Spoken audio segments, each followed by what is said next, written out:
Hello friends, प्रीति ma'am's academy में आपका स्वागत है। फ्रेंड्स, आज के इस वीडियो में हम सॉल्व करेंगे नॉन प्रॉफिट कंसर्न का क्वेश्चन नंबर 9। तो सबसे पहले हम क्वेश्चन को पढ़ लेते हैं और एडजस्टमेंट को टिक कर लेते हैं। तो फ्रेंड्स, हम सॉल्व करने वाले हैं क्वेश्चन नंबर 9, जो कि आपको पेज नंबर 119 पे दिया है। तो ये क्वेश्चन भी बहुत सिंपल है, जैसे कि क्वेश्चन नंबर 8 था। तो चलिए पहले हम क्वेश्चन को पढ़ते हैं। क्या दिया है? Given below is receipts and payments account of Vithai Mahila Mandal Pandharpur for the year ending 31st-3/2018. Prepare an income and expenditure account for the year ended 31st-3/2018 and balance sheet as on that date. मतलब हमें क्या क्या बनाना है? Income and expenditure account बनाना है और balance sheet statement बनाना है। और year and क्या होगा? 31st-3/2018, यानी कि करंट ईयर हो जाएगा 17-18, 2017-18। तो नेक्स्ट ईयर क्या हो जाएगा? नेक्स्ट ईयर हो जाएगा 2018-19 और लास्ट ईयर हो जाएगा 16-17। ओके, ये लास्ट ईयर। तो ये हमने ईयर्स लिख लिए और नाम क्या दिया है हमें ऑर्गेनाइजेशन का? विठाई महिला मंडल। तो जब हम नाम लिखेंगे in the books of Vithai Mahila मंडल लिखेंगे। ओके, अब हम आगे देखते हैं क्या दिया है। रिसिप्ट्स एंड पेमेंट्स अकाउंट हमें दिया है। तो यहाँ पे हम देखते हैं ये ओपनिंग कैश और कैश इन हैंड और कैश एट बैंक दिया है। तो ये ओपनिंग हम करंट ईयर में नहीं लिखते। अगर ओपनिंग बैलेंस शीट बनाने के लिए बोला है, कैपिटल फंड नहीं दिया होगा, तो हम इसे ओपनिंग बैलेंस शीट में लिखते हैं। तो यहाँ देखेंगे पहले हम कैपिटल फंड दिया है कि नहीं। अगर दिया होगा तो इसे तो हम क्रॉस करेंगे, ये कहीं नहीं जाएगा। आगे क्या है? ये सब जो है ये हम जब पोस्टिंग करेंगे तब हम देखेंगे। और इस साइड भी ये दोनों जो है क्लोजिंग दिया है, closing cash in hand cash at bank दिया है, तो ये असेट्स में जाएगा। और यहाँ पे ये सब जो भी दिया है जब हम पोस्टिंग करेंगे तब हम देखेंगे एक एक करके। अब हम डायरेक्ट एडजस्टमेंट देखते हैं। तो एडजस्टमेंट में देख लेते हैं क्या दिया है। एडजस्टमेंट में दिया है कैपिटल फंड ऑन 1/4/2017 वाज 90,000। देखिए, कैपिटल फंड हमें दे दिया है, ओपनिंग कैपिटल फंड। तो यहाँ ये डायरेक्ट कहाँ जाएगा? लायबिलिटीज में जाएगा। ठीक है, बैलेंस शीट लायबिलिटीज है। तो इसीलिए हमें वो ओपनिंग जो बैलेंस दिया था cash in hand cash at bank का, वो तो इग्नोर करना होगा। तो हमने क्रॉस कर दिया ऑलरेडी। आगे क्या दिया है? Outstanding subscription ₹4,000। यहाँ आउटस्टैंडिंग सब्सक्रिप्शन दिया है, ये करंट ईयर का आउटस्टैंडिंग है, करंट ईयर का आउटस्टैंडिंग है। तो ये कहाँ जाएगा? अगर आप फॉर्मेट बनाएंगे सब्सक्रिप्शन का, तो पहले तो वहां लिखेंगे आउटस्टैंडिंग करंट ईयर का उसके सामने। और सेकेंड इफेक्ट कहाँ जाएगा? अगर कोई भी सब्सक्रिप्शन आउटस्टैंडिंग है तो वो क्या बन जाता है? असेट्स, क्योंकि सब्सक्रिप्शन क्या होता है हमारे लिए? इनकम होता है। और कोई भी इनकम आउटस्टैंडिंग है तो वो असेट्स हो जाता है। तो सेकेंड इफेक्ट असेट्स में जाएगा। और इस क्वेश्चन में भी सिर्फ सब्सक्रिप्शन पे एक ही एडजस्टमेंट है। तो आप चाहे तो फॉर्मेट बनाए या ना बनाए तो भी चलेगा, आप डायरेक्टली पोस्टिंग कर सकते हैं। लेकिन अगर आप फॉर्मेट नहीं बनाते हैं तो आपको सब्सक्रिप्शन पे इसके लिए, इस एडजस्टमेंट के लिए एक टिक करना होगा। बट मैं फॉर्मेट बना के आपको दिखाऊंगी, इसलिए मैं टिक नहीं करती हूँ। ठीक है, अब आगे देखते हैं। आगे क्या दिया है? Entrance fees are to be capitalise. Entrance fees को हमें पूरा का पूरा कैपिटलाइज कर देना है। तो एंट्रेंस फीस पे हम टिक कर लेते हैं। एंट्रेंस फीस कहाँ दिया है? यहाँ दिया है। तो इस पे हम टिक करके ले लेते हैं। ये पूरा हमें कैपिटलाइज करना है। आप चाहे तो इसे डायरेक्टली लायबिलिटीज में भी लिख सकते हैं, कैपिटल फंड में ऐड करके, और या तो पहले एक्सपेंडिचर इनकम में लिख करके और वहां पे एंट्रेंस फीस फिर माइनस करके और फिर कैपिटल में ऐड कर सकते हैं, दोनों भी चलेगा। तो हम पहले लिखेंगे इनकम में, फिर माइनस करके कैपिटल में ऐड करेंगे। ओके, इसका अब ये entrance fees are to be capitalise. तो यहाँ पे सबसे पहले तो क्या हो जाएगा? लेस फ्रॉम एंट्रेंस फीस, पूरा का पूरा हम लेस करेंगे इसे इनकम साइड में। और इसका सेकेंड इफेक्ट कहाँ जाएगा? Add in capital fund, capital fund में ऐड हो जाएगा। अब यहाँ देखते हैं आगे क्या दिया है। Rent paid includes ₹800 paid for अप्रैल 2018। देखिए, ये जो रेंट दिया है हमें, रेंट कितना दिया है हमें? यहाँ 830। अच्छा, जस्ट अ मिनट, यहाँ पे आपको एक काम करना है। ये जो पूरे आपको अमाउंट्स दिए हैं, ये अमाउंट्स यहाँ रॉन्गली दे दिया है, रॉन्ग प्रिंटेड हो गया है। यहाँ हर एक अमाउंट में आपको 110 बढ़ा देना है, 110 इस तरह से बढ़ा देना है। सिर्फ यहाँ तक, यहाँ नहीं, ये बराबर प्रिंट हुआ है, सिर्फ यहाँ तक एक एक जीरो बढ़ा देना है। क्योंकि अगर आप ऐसे ऐड करके देखोगे तो ये बैलेंस नहीं आएगा हमारा। तो 110 वो by mistake, actually printing mistake है, इसकी वजह से वो जीरो हट गया है। ठीक है, तो हमें सब जगह 110, ये 600 का 6000 हो जाएगा, 95 का 950 हो जाएगा, 830 का 8,300 हो जाएगा और 1500 का 15,000 हो जाएगा और 45 का 450 हो जाएगा। सब जगह एक एक जीरो आपको बढ़ा दे रहा है। तो यहाँ पे ये जो रेंट की हम बात कर रहे थे, रेंट हमें कितना दिया है, 8,300 दिया है। तो इसमें से 800 रेंट जो है वो कौन से ईयर के लिए पे किया है, अप्रैल 2018 के लिए, जबकि हमारा करंट ईयर क्या है, करंट ईयर हमारा क्या है, कब एंड हो रहा है, 31 मार्च 2018 को ही एंड हो रहा है। तो जो 1 अप्रैल 2018 होगा वो तो नेक्स्ट ईयर हो जाएगा, राइट, वो नेक्स्ट ईयर में आ जाएगा। यानी कि वो रेंट जो हमें दिया है 800 वो नेक्स्ट ईयर का इसमें इंक्लूड हो गया है। तो इंक्लूड हो गया तो वो हमें एक्सक्लूड करना पड़ेगा, माइनस करना पड़ेगा। तो यहाँ पे हम एक टिक कर लेंगे, ठीक है, ये टिक कर लिया हमने।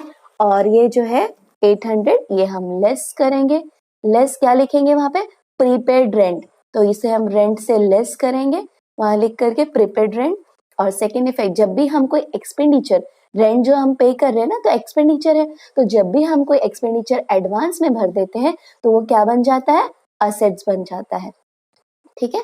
जब हम इनकम एडवांस में ले लेते हैं तो लायबिलिटी बन जाता है और एक्सपेंडिचर एडवांस में भर देते हैं तो असेट्स बन जाता है, ठीक है, उल्टा होता है। अब आगे देखते हैं, दे have following assets and liabilities on 1/4/2017। तो 1 अप्रैल 2017 यानी कि जो हमारे करंट ईयर का ओपनिंग डेट है, फर्स्ट डेट है, उस दिन फर्नीचर इतना था, बिल्डिंग इतना और आउटस्टैंडिंग एक्सपेंसेस इतना था। तो ये फर्नीचर और बिल्डिंग ये तो दोनों हम असेट्स में लिखेंगे, इसे भी असेट्स में लिखेंगे। और ये जो आउटस्टैंडिंग एक्सपेंसेस है इसे पहले हम चेक करेंगे क्योंकि 1 तारीख को 1 अप्रैल 2017 को आउटस्टैंडिंग था। तो पहले हम चेक करेंगे कि इस करंट ईयर में ये भर दिया है क्या। अगर ये भर दिया होगा तो हमारे करंट ईयर के बैलेंस शीट के लायबिलिटी साइड में इसे हम नहीं लिखेंगे। लेकिन अगर नहीं भरा होगा तो मतलब अभी भी आउटस्टैंडिंग है, अभी भी बाकी है, तो हमारे करंट ईयर के लायबिलिटीज में ये आ जाएगा। तो पहले हम चेक कर लेते हैं आउटस्टैंडिंग एक्सपेंसेस भरा है क्या कहीं भी। तो देखिए यहाँ पे कहीं भी हमें आउटस्टैंडिंग एक्सपेंसेस लास्ट ईयर का जो है उसके बारे में कुछ नहीं बताया है, यानी कि नहीं भरा है, मतलब वो अभी भी भरना बाकी है। तो अभी भी भरना बाकी है, एक्सपेंसेस बाकी है, तो क्या हो जाएगा, लायबिलिटीज हो जाएगा। तो ये कहाँ जाएगा, लायबिलिटीज में, बैलेंस शीट के लायबिलिटी साइड में जाएगा ये वाला। और ये दोनों कहाँ जाएगा, असेट्स में जाएगा, बैलेंस शीट के असेट साइड में, ओके। और ये जो फर्नीचर और बिल्डिंग हमने यहाँ पे टिक किया है, ये पहले तो हम चेक करेंगे कि और फर्नीचर या बिल्डिंग परचेस हो रहा है क्या, यहाँ चेक करेंगे। तो यहाँ कहीं भी परचेस नहीं हुआ है, बिल्डिंग फर्नीचर के बारे में नहीं दिया, ये तो रिपेयर्स टू फर्नीचर है, ये एक्सपेंडिचर में जाएगा, ये एसेट नहीं है, ठीक है। लेकिन अगर कहीं पे भी फर्नीचर या सिर्फ बिल्डिंग बोला होता या परचेस ऑफ फर्नीचर बोला होता तो ये इसमें हमें ऐड करना होता, लेकिन ऐसा कुछ नहीं बोला है तो कुछ भी हमें इसमें ऐड नहीं करना है, इसलिए टिक करने की कोई जरूरत नहीं है। तो आप इसका स्क्रीनशॉट ले लीजिए, हमने सब कुछ टिक कर लिया है। और आपके पास अगर टेक्स्ट बुक है तो उसमें एज इट इज मार्किंग करके ले लीजिए और क्वेश्चन देखते वक्त आप उसे सामने रखिएगा ताकि क्वेश्चन अच्छे से समझ में आए।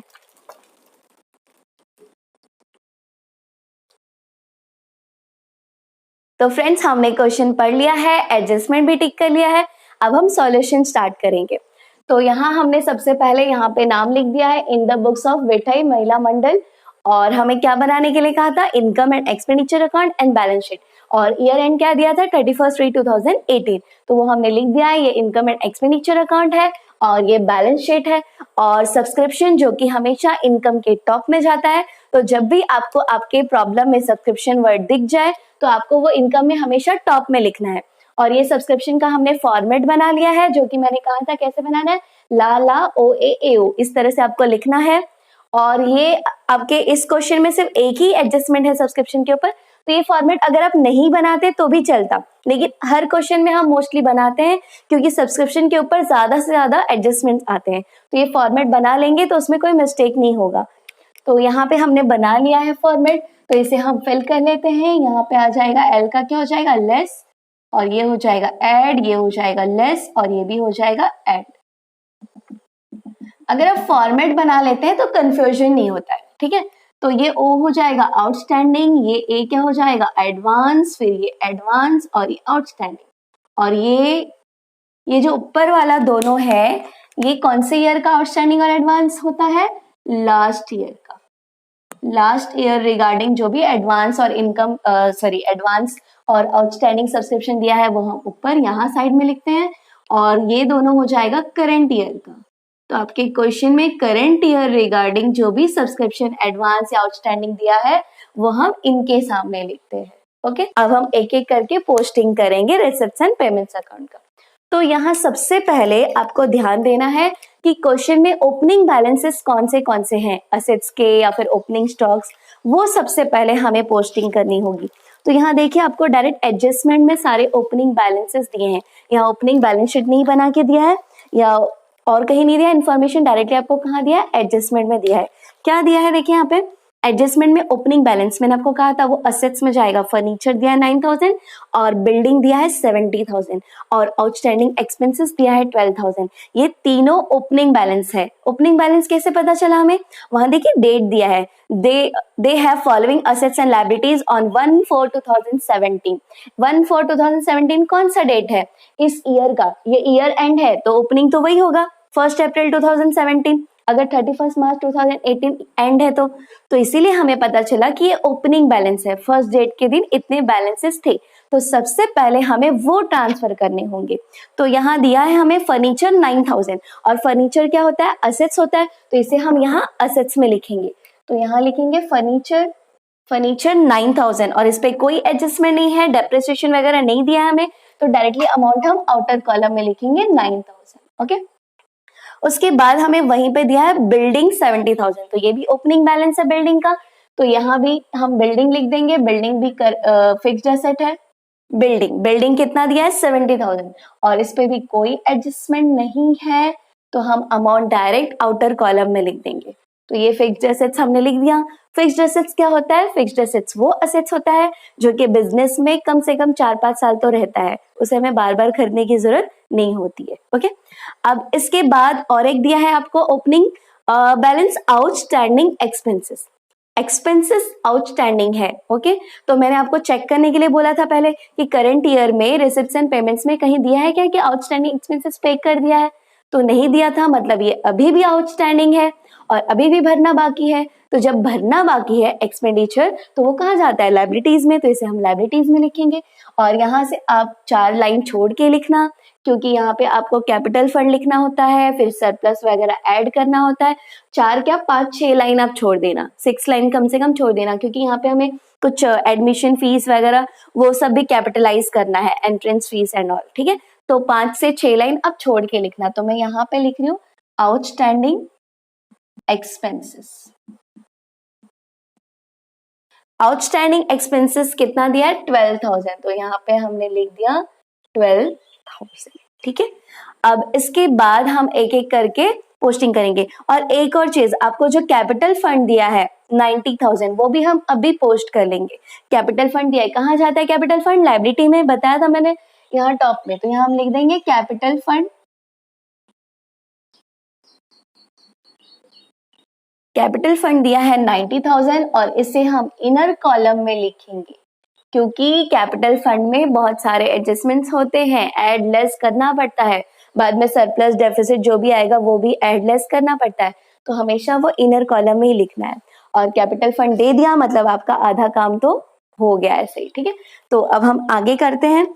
आगे हम रिसिप्ट्स एंड पेमेंट्स की पोस्टिंग करेंगे। रिसिप्ट साइड में सबसे पहले दिया है to balance brought down, cash in hand, cash at bank, तो ये तो ओपनिंग बैलेंसेस है।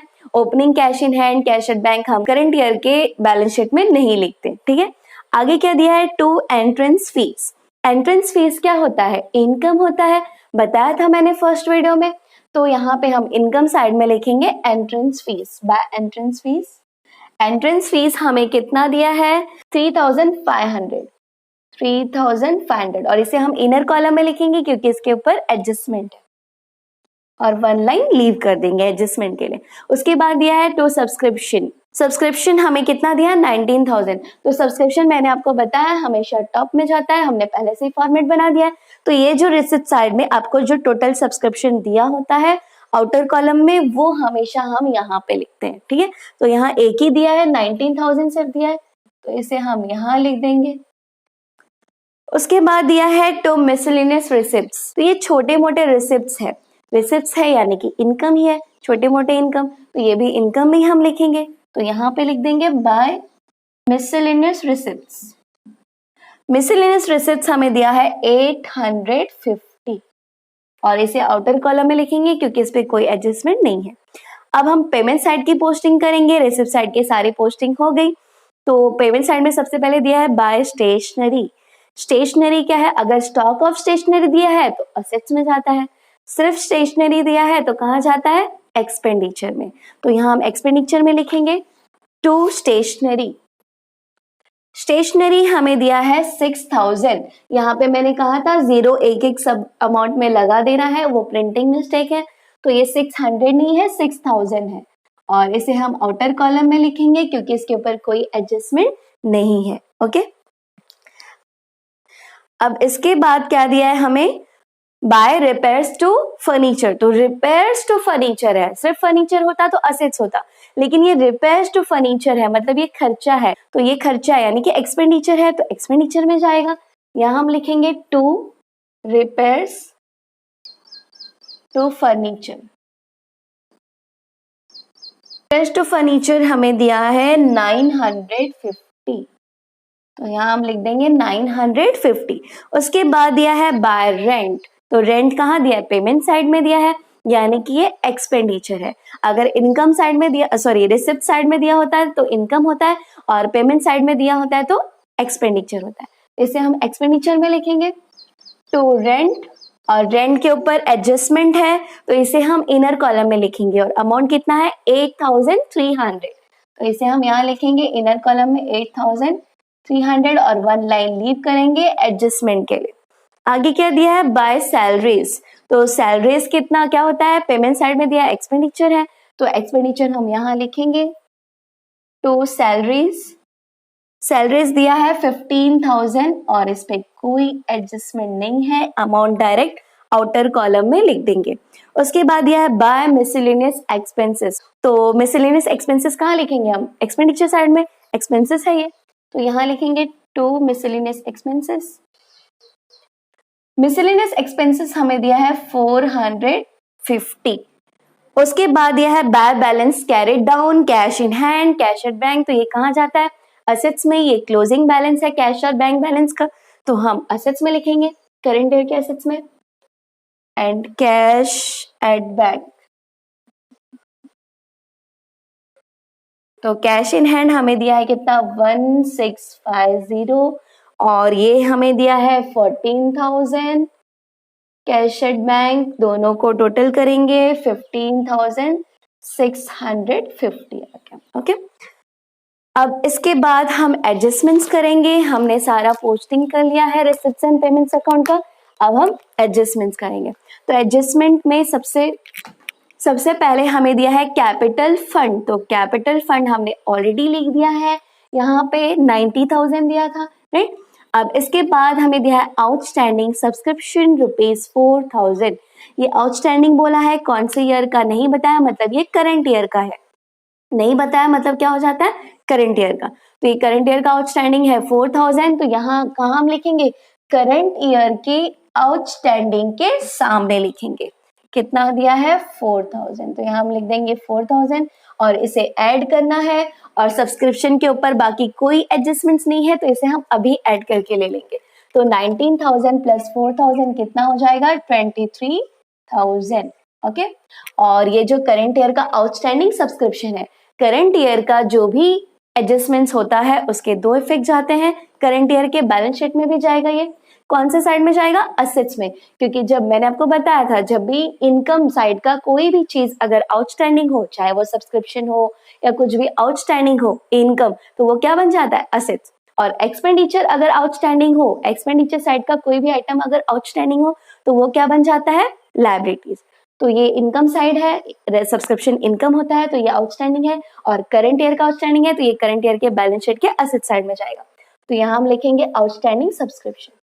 आउटस्टैंडिंग सब्सक्रिप्शन कितना दिया है 4,000, तो यहाँ आ जाएगा 4,000। उसके बाद नेक्स्ट क्या दिया है, entrance fees are to be capitalise. Entrance fees को हमें पूरा का पूरा कैपिटलाइज कर देना है, तो यहाँ से हमें निकालना पड़ेगा इनकम से और उसे कैपिटल में ऐड करना पड़ेगा।